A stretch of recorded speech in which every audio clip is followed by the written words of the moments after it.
Gold trusted gold buyers. మీరు తాకట్టు పెట్టిన బంగారాన్ని విడిపించి ఈ రోజు ఉన్న మార్కెట్ ధరకు కొనబడను. సార్ మీకు హెడేక్ అనేది డ్రంక్ అండ్ డ్రైవ్ రైట్.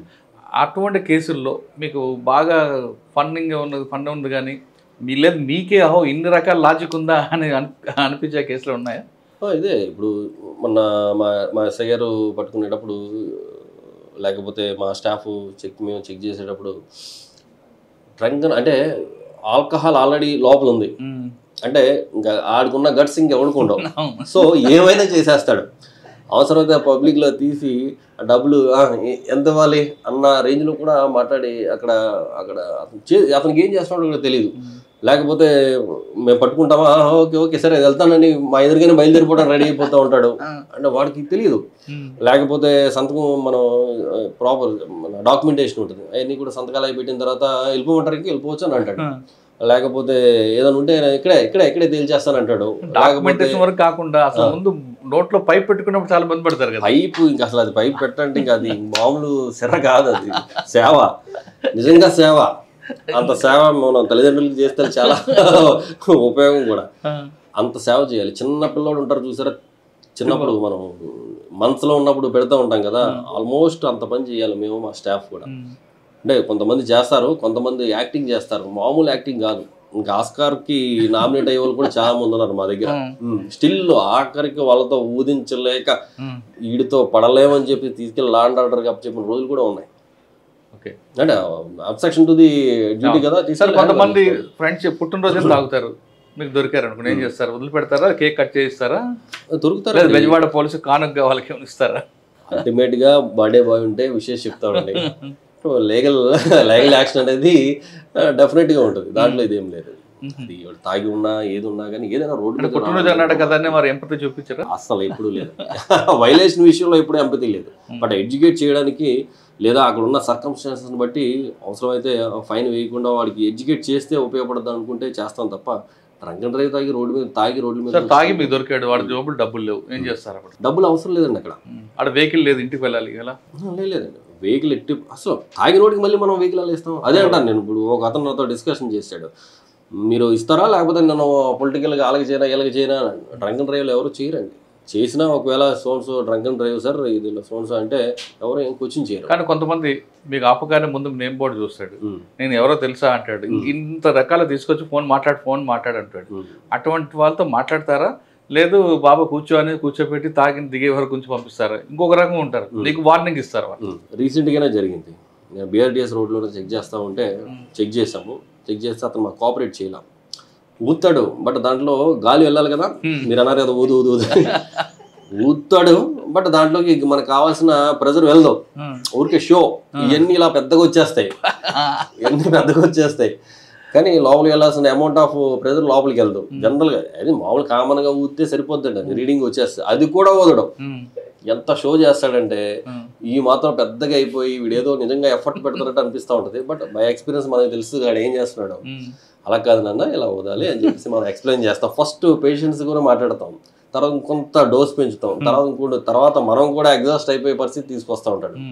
అప్పుడు ఒకసారి లా అండ్ ఆర్డర్ స్టేషన్ తీసుకెళ్ళిపోతాం, జీపేకి తీసుకొచ్చిన తర్వాత లేదు సార్ ఇప్పుడు ఊతానంటాడు. అప్పుడు వస్తుంది కరెక్ట్గా. చూస్తే ఆవిడది 300-400 వెళ్ళిపోతుంది. సార్ ఎంత ఎంఎం ఉంటే అయితే ఈ కేసులో అతను ఊదిన తర్వాత బండి వదిలేయమన్నాడు. బండి వదిలేని సార్ నేను దాంట్లో మేనేజర్ని బండి వదిలేయండి అన్నాడు. బండి ఎలా వదులుతాము, నువ్వు తాగి ఉండి నిన్ను పట్టుకున్నా నీ బండి నీకు ఎలా వదులుతాడు? పర్లేదు సార్ నేను పర్ఫెక్ట్గా ఉన్నాను, స్టడీగా ఉన్నాను అన్నాడు. నువ్వు స్టడీగా ఉన్నావు అది నీకు తెలుసు, నువ్వు ఎంత స్టడీగా ఉన్నావో మాకు తెలుసు, బండి ఇవ్వడానికి లేదు. సార్ మీరు ఏదనుకుంటున్నారో నేను వాళ్ళు తెలుసు వీళ్ళు తెలుసు సార్, ఎవరు తెలిసినా కానీ బండి మాత్రం నీకు ఇవ్వనమ్మా అని చెప్పాను.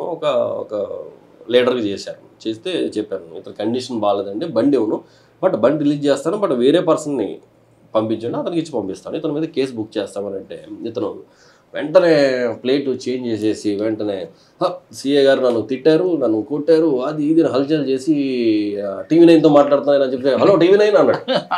TV9 ఎవర్రా బాబు అని చెప్పేసి అంటే సరే అయితే నువ్వు ఎవరికి చేస్తావో చేయరా, TV9 అన్న NTV అన్నాడు, AB అన్నాడు, ఈనాడు అందరికీ కొట్టాడు వరుసగా. సరే అని చెప్పి ఒక ఫోన్ కాల్ వచ్చింది నాకు, ఒక ప్రెస్ ఆయన నుంచి ఫోన్ వచ్చింది. సార్ ఏంటి సార్ ఇదేదో మా వాడు ఫ్రెండ్ సార్ ఏదో జరుగుతుంది, ఏదో తిట్టారు కొట్టారు అన్నాడు.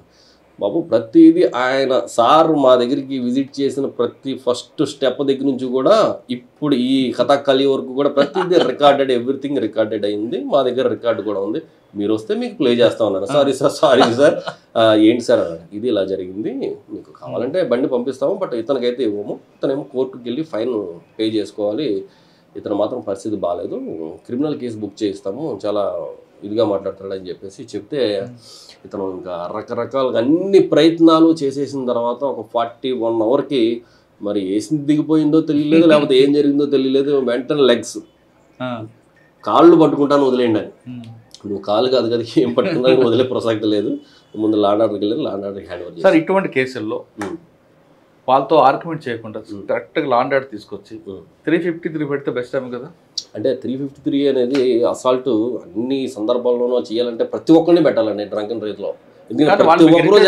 నెట్టుతుంటారు, కొన్ని విజువల్స్ చూస్తున్నాం మిమ్మల్ని, మీ సిబ్బంది నెట్టే విజువల్స్ కూడా కనిపిస్తున్నాయి. అంటే అది ఆల్మోస్ట్ రాదండి, అది ఎక్కడో చాలా 0.01%. ప్రభుత్వ ఉద్యోగిని విధుల్లో అడ్డుకోవడం ఉంది క్రైమే కదండి. క్రైమ్ అది కూడా కాదు. మాకు డ్రంక్ అండ్ డ్రైవ్కి మనం మిషన్ ఏదైతే మనం ఇస్తామో ఆ మిషన్ వాడు సరిగ్గా దాన్ని ఇచ్చేయకపోయినా సరే మనం అడ్డుకున్నట్టే.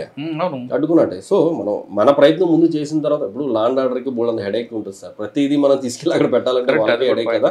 సో మాక్సిమం మనం ప్రయత్నం చేస్తాం, వాడు కూడా కండిషన్ బాగాలేదు కదా కాబట్టి అక్కడ ఇక్కడ చేసినప్పుడు అక్కడ చేయడు, అక్కడ చేస్తాడు, నాన్ సెన్స్ చేస్తాడు. సో ఎందుకంటే మాక్సిమం మనమే అక్కడ చూసి కాని పక్షంలో అక్కడ పంపిస్తాం. సార్ ఒక వీడియోలో చూసా, నేను జ్యుడిషియరీ అని చెప్తాడు, తర్వాత వాళ్ళ వైఫ్ జ్యుడిషియరీ అంటాడు. ఇటువంటి మనకి కన్ఫ్యూజ్ చేసినప్పుడు అనిపిస్తుంటుందండి. ఏం లేదు, రకరకాల ప్రొఫెషన్స్ బయటకు వచ్చిన తర్వాత వాళ్ళు కారులో ఇప్పుడు పెళ్ళి పాలు తాగేటప్పుడు కళ్ళు మూసుకుని తాగుద్ది అంటారు, ఎవరో చూడలేదని అనుకుంటారు. నేను డ్రింక్ చేసి కార్లో వెళ్ళిపోతుంటే నన్ను ఎవరో చూడలేదు కదా అని అనుకుంటే మిషన్ పెట్టి చెక్ చేస్తే వస్తుంది కదా, వచ్చిన తర్వాత అన్ని బయటకు వస్తూ ఉంటాయి, వాళ్ళు రకరకాల ఎక్స్పీరియన్స్ అడుగుతారు. ఎంత తాగితే కేసు అవుతుంది? 30 అండి, 30 mg అనేది జనరల్గా ఆ మిషన్ మనకి డిటెక్ట్ చేస్తే 31 వచ్చినా సరే 30 వచ్చినా సరే మనం చేస్తాం. 30 బిలో వస్తే కౌన్సిలింగ్ చేసి వార్నింగ్ చేసి పంపించడం, వాళ్ళ తాలూకు వాళ్ళకి ఎవరికైనా పిలిపించి హ్యాండ్ ఓవర్ చేయడం జనరల్గా చేస్తాం. బట్ లీగల్గా మనం కేసు బుక్ చేయడం కోసం అయితే 30 అనేది కంపల్సరీగా క్రాస్ చేయాలి. ఓకే, 30 రావాలంటే ఎంత తాగాలి వాళ్ళు? జనరల్గా ఎంత తాగాలనేది కాదు, మనం జస్ట్ అప్పుడే ఒక 90 ml కానీ లేకపోతే ఒక సింగిల్ బీర్ కానీ అప్పుడే తీసుకున్న వాళ్ళకు కూడా ఆటోమేటిక్గా ఎలాగో డిటెక్ట్ అయిపోద్ది. సో ఎంటీ స్టమక్ మీద ఒక 1 hour 2 hours బ్యాక్ తీసుకున్నప్పటికీ కూడా డిటెక్ట్ అయిపోతూ ఉంటుంది ఒక్కొక్కసారి వాడు, లేకపోతే ఒక్కొక్కడు తాగాడని మనకు తెలిసిపోతూ ఉంటుంది, బట్ రీడింగ్ రాదు. వాడు మనం ఒకసారి ఎలా అంటే వాడి స్టామినాని బట్టి అంటే ఎక్కువ డ్యూరేషన్ ఎక్కువ ఉండి మనకి స్మెల్ వస్తుంది, అది డ్రంక్ అండ్ డ్రైవ్ మనకు తెలిసిపోతూ ఉంటుంది, కానీ మనకి డిటెక్ట్ అవ్వదు. 15లో 20లో అటువంటి కేసులు దొరికిన ఏం చేస్తారన్నప్పుడు పంపించేస్తాం ఖచ్చితంగా. తాలూకాలు ఎవరో వాళ్ళకి చెప్పి ఇది డ్రంక్ అండ్ డ్రైవ్, బట్ మేము కేసు బుక్ చేయట్లేదు కాబట్టి మీరు బండి ఇతను ఎవరో ఒకరు వచ్చి తీసుకెళ్ళాలని చెప్తాము, బట్ లీగల్గా మనం బుక్ చేయడానికి అవ్వదు కాబట్టి వార్న్ చేసి పంపించడం జరుగుతుంది. ఓకే, ఇటువంటి కేసులు ఎదురవుతున్నప్పుడు అనిపిస్తుంటుందా మీకు ఎందుకు వీళ్ళతో ఉద్యోగం అని? అలా ఏం లేదండి, అది పార్ట్ ఆఫ్ ది జాబ్ అంతే. నన్ను సరదాగా దాంట్లో కూడా ఒక్కొక్కసారి మాకు ఫన్నీగా అనిపిస్తూ ఉంటుంది. ఆ టైం ఒక్కోసారి వీళ్ళతో మాట్లాడుతున్నప్పుడు లేకపోతే వీళ్ళతో కన్వర్జేషన్స్లో ఒక రకమైన మనకు కూడా సెల్ఫ్గా లెసన్స్ వస్తూ ఉంటాయి. సో మనకు కూడా అదే రూల్ కదా, మనకు కూడా అదే రూల్. సో మనం కానీ మన బంధువులు కానీ అదే చెప్తూ ఉంటాం. ఈ డిఫరెంట్ కేసెస్ ఏమైనా జరిగినప్పుడు మన బంధువులు ఎవడన్నా ఇలాంటి కేసు ఉన్నప్పుడు వాడికి ఫోన్ చేసి చెప్తాం, అరే నువ్వు కూడా ఇలా చేస్తూ ఉంటావు కదా, ఈరోజు ఇలా తగిలింది, నువ్వు జాగ్రత్తగా ఉండు, ఎక్కడ తగిలి ఫోన్ చేసావా నేను పర్టికులర్గా లోపల ఏమని చెప్తానని చెప్తా ఉంటాను. అలా కొంతమంది నేను నిన్న తాగానండి ఇవాళ మీద వచ్చింది ఆర్గ్యుమెంట్ చేస్తారు, నిన్న తాగితే ఇవాళ వస్తుందా? చాలా మంది అసలు తాగలేదనే చెప్తారు, అస్సలు తాగలేదంటారు. నేను అడుగుతూ ఉంటాం, అస్సలు తాగలేదంటే అస్సలు తాగలేదంటారు, కొద్దిగా తాగండి కొద్దిగా అంటారు. అస్సలు తాగనన్నాడు మళ్ళీ అడిగినప్పుడు కొద్దిగా తాగాను అన్నాడు, ఎంత తాగాను అంటే ఒక్కటి తాగాను అంటాడు. అలాగా అంటే జనరల్గా నిన్న తాగితే ఇవాళ ఎందుకు వస్తుంటే ఆల్మోస్ట్ రాదు, మన రీడింగ్లో కూడా ఆల్మోస్ట్ రాదు. కానీ వాడు చెప్తుంటాడు కదా నిన్న తాగానండి ఇవాళ అబద్ధం జస్ట్ ఫ్రెష్గా వేసుకుని వస్తూ ఉంటారు వీళ్ళంతా కూడా. మనం జనరల్గా 90 అంటాడు, మీరు మాట్లాడితే 390 చెప్తాడు వాడు. మొన్న పట్టుకున్నప్పుడు కూడా కొంతమంది. ఇంకొకటి దీంట్లో ఏంటంటే దీంట్లో నిజాయితీ గల పీపుల్ చాలా మంది ఉంటారండి, నిజాయితీగా ఉంటారు.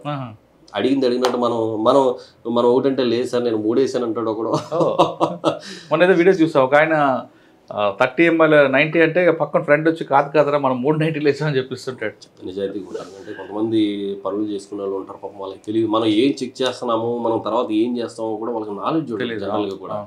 అలాంటి వాళ్ళకి కొంత మనం పేషెన్స్తో చెప్పి అలా కాదు ఇది మరి లీగల్గా తప్పనిసరి పరిస్థితుల్లో పెట్టాల్సి వస్తుంది, మీరు ఇలా చేయకూడదని చెప్పి చెప్తూ ఉంటాము. ఇంకొకసారి వాళ్ళు ఇంట్లో ఫ్యామిలీ మెంబర్స్ మీద ఒట్లేస్తూ ఉంటారు, ఈ క్షణం నుంచి మేము తాగమని అక్కడ శబదాలు చేస్తూ ఉంటారు. అంటే తాగారు కాబట్టి అది శబదం మనం ఎలాగో తీసుకోవాలి, కానీ సమ్ టైమ్స్ ఏంటంటే ఓకే సమ్ రిగ్రెట్ అనేది కొంతమంది ఫీల్ అవుతారు, ఏడుస్తూ ఉంటారు కొంతమంది, అప్పటికప్పుడు గోలగోలు చేస్తూ ఉంటారు. కొంతమంది ఇంగ్లీష్ హిందీ మాట్లాడుతుంటారు, రకరకాల ఇంగ్లీష్ హిందీ కాదు కొత్త మన రాజ్యాంగంలో గుర్తించిన భాషలు కూడా మాట్లాడతారు, అన్నీ వస్తూ ఉంటాయి దాంట్లో.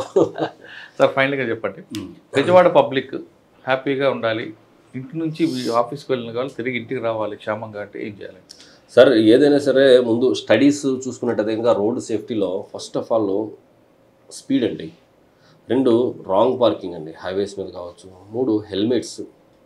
ఓకే, సో మన అర్బన్ ఏరియాస్లో చూసుకున్నట్టయితే కనుక ఫస్ట్ హెల్మెట్స్ మనకి ప్రియారిటీ జాబ్ అండి. అందరికీ కూడా ప్రజలందరికీ కూడా కోరుకునేది ఒకటే, అది హైకోర్టు వారు చెప్పారనో లేకపోతే పెట్టుకోకపోతే చలానా వేస్తారనేది కాదు. హెల్మెట్ అనేది మనకి ప్రాణ రక్షణ. మనకి ఆల్రెడీ మన దేవుడు సృష్టిలోనే మనకు ఒక న్యాచురల్ హెల్మెట్ ఇచ్చారు, ఏంటంటే అది స్కల్. దానికి ఎంత ఇంపార్టెన్స్ లేకపోతే బ్రెయిన్కి న్యాచురల్గానే అంత హార్డ్ మెటీరియల్తో మనకి ఇవ్వడం జరిగింది. సో అది మన సృష్టిలో మనం వచ్చినప్పుడు మనం నడుచుకుంటే వెళ్ళే వాళ్ళమో తిరిగే వాళ్ళం. బట్ ఇప్పుడున్న ఇంజిన్స్ కానీ బైక్స్ కానీ ఎంత హై స్పీడ్ వెహికల్, కొంతమంది అంటూ ఉంటారు అరే నేను చాలా పర్ఫెక్ట్గా వెళ్తానండి, నేను చాలా స్లోగా వెళ్తానండి, నేను అన్ని మార్జిన్లో వెళ్తానండి. అరే మీరు మార్జిన్లో వెళ్తారండి, మిమ్మల్ని వచ్చి గుద్దే వాళ్ళు ఎవరు వస్తారు? హై స్పీడ్ వెహికల్స్ వస్తాయి, లారీ వస్తుంది, ట్రక్ వస్తుంది, ఇంకోటి వస్తూ ఉంటుంది. సో అప్పుడైనా మనకు కావాలి కదా. మన ఏపీలోనే తీసుకున్నట్టయితే కనుక 1500 to 2000 పీపుల్ హెల్మెట్ లేని కారణంగా చనిపోతూ ఉన్నారు గత స్టాటిస్టిక్స్ చూస్తే కనుక. ప్రజలందరికీ చెప్పేది ఒకటే, హెల్మెట్ కంపల్సరీగా పెట్టాలి. రాంగ్ వేలో అంటే ఆపోజిట్ టు ట్రాఫిక్ చాలా ఎక్కువ చూస్తున్నామండి, ఇది ఆపోజిట్లో వెళ్ళిపోతూ ఉన్నారు. యూటర్న్ తీసుకోవడానికి, చిన్న యూటర్న్ తీసుకోవడానికి ఆలోచించి రాంగ్ వేలో వెళ్ళిపోయి వాళ్ళకి అడ్డంగా వెళ్ళిపోతూ ఉన్నారు. Wrong way traffic, against the traffic అనేది చాలా ఎక్కువగా జరుగుతూ ఉంది. స్పీడ్ అండి, ఆ 3 కూడా ఖచ్చితంగా మనం పాటించాలి. అలాగే మన ఇండియాలో చూసుకున్నట్టయితే డేటాలో 10,000 మంది పిల్లలు ఆల్మోస్ట్ ఇప్పుడు ఎవ్రీ ఇయర్ ఓన్లీ రోడ్ యాక్సిడెంట్స్కి ఇదవుతూ ఉన్నారు. అంటే యాజ్ ఏ పేరెంట్స్గా మనం ఏం చేస్తున్నామో మన పిల్లలు కూడా అదే మనల్ని గమనిస్తూ ఉంటారు. మనం హెల్మెట్ పెట్టుకుంటే పిల్లలు కూడా హెల్మెట్ పెట్టుకోవాలన్న హ్యాబిట్కి వాళ్ళు హ్యాబిచ్యుయేటెడ్ అవుతారు. మనం ఆపోజిట్ ట్రాఫిక్ వెళ్లకుండా పిల్లలకి ఇలా వెళ్ళకూడదని మనం చెప్తూ ఉంటే పిల్లలు కూడా అదే ఫాలో అవుతూ ఉంటారు. ఓవర్ స్పీడ్ మనం వెళ్లకుండా ఉంటే పిల్లలు కూడా అదే ఫాలో అవడానికి ప్రయత్నం చేస్తారు, ఫాలో అవుతారు కూడా. మనం ఎన్ని పాటించినప్పుడు పిల్లలు ఎలా పాటిస్తారండి? రేపొద్దున వాళ్ళకి ఏదైనా జరిగితే వాళ్ళ భవిష్యత్తు అంతా కూడా రోడ్డు పాలైనట్టే కదా. నేను అక్కడ ప్రతిపాదనలు చేస్తున్నప్పుడు, సర్కిల్ చేస్తున్నప్పుడు ఒక చిన్న కుర్రోడు మదరు ఆ కుర్రోడిని తీసుకుని బస్సు దిగి జస్ట్ రోడ్డు మీద దాటడానికి బస్సు ఆవిడ వదిలేసింది, కుర్రోడిని బాబుని రోడ్డు మీద వదిలేసింది. ఆ బాబు సడన్గా ఇది దాటాడు, ఆటో దిగి రోడ్డు దాటాడు. ఈలోపు బస్సు వచ్చింది, జస్ట్ ఇలా పడిపోయాడు, 2 హ్యాండ్స్ కూడా కట్ అయిపోయాయి, 2 కూడా అంప్డేట్ చేయడం జరిగింది. ఆ పిల్లవాడు భవిష్యత్తు అంటే రేపొద్దుట ఏం హ్యాండ్స్ పెడితే ఏ జైపూరు ఏ పెడితే ఏం లాభం అండి, కుర్రోడు జీవితం పోయినట్టే కదా. అలా ఎంతోమంది పిల్లలు స్కూల్కి వెళ్ళేటప్పుడు, వచ్చేటప్పుడు, రోడ్లు దాటేటప్పుడు, డీబోర్డింగ్, బోర్డింగ్, ఇవన్నీ కూడా అందరూ కూడా జాగ్రత్తలు ఖచ్చితంగా పాటించాలి.